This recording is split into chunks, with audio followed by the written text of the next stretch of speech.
Hi, I'm Kate Hudson, and this is my starter pack of cultural essentials.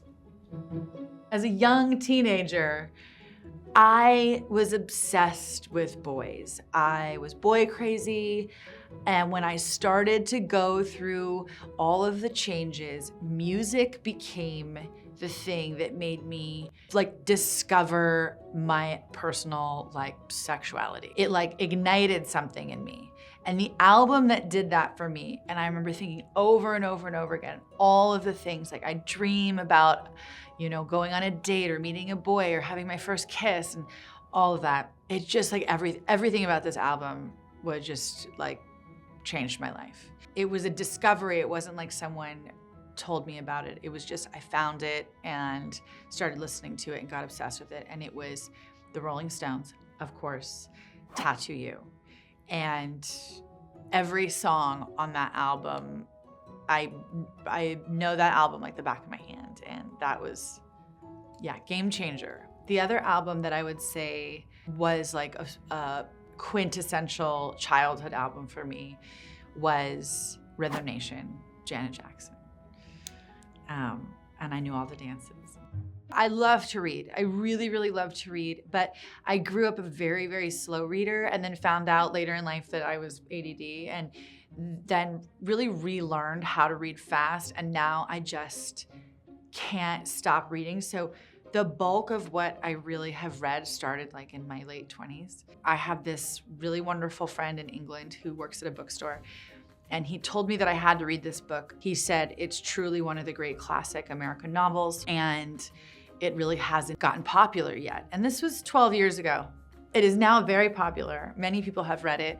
He was absolutely right. I loved every second of this book. It was every time I finished a page, I was sad that the page was over. And it's funny because what the book is actually about, I wouldn't think if you gave me the log line that it would be a book that would move me or that I would delve into and love as much as I did, and yet I did. And I think everybody should read it. I think it should be in schools. I think kids should read it at some point in high school. And that book is Stoner by John Williams. Okay, maybe this would be a twofer if possible. It took me so long to read this book, but I was so determined to read it because I loved it so much. It's about family and lineage. You go back and forth with all of his different characters, but I loved it and I fell in love with his author's writing, and it inspired me to want to read as much as possible.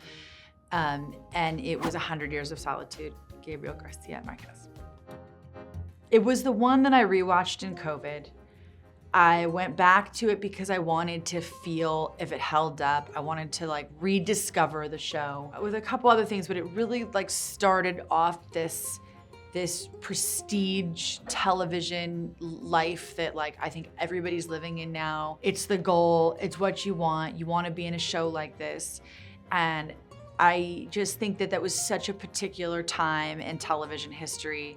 And I think The Sopranos to me is the all-time great show. And Tony Soprano is just one of the great, great characters. The things that 20 plus years ago that I remember, the second I started watching it again, they immediately came back. I started to remember the show, which says so much about when something is so well written and so great, When she finds out that he's been having an affair and that scene in the bedroom.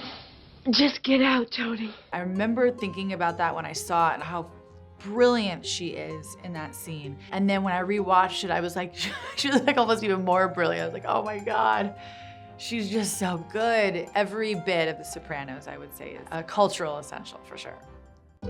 As someone who grew up with parents in the film business, and honestly, the people that I was surrounded by were all of them did something in the film business. So movies, it almost feels like it's impossible to remember that first experience because film has been a part of my life forever. But I do remember the movies that made me feel like I wanted I wish I was up there. I wish I was doing that. As a little girl, you just can't wait to sing and dance.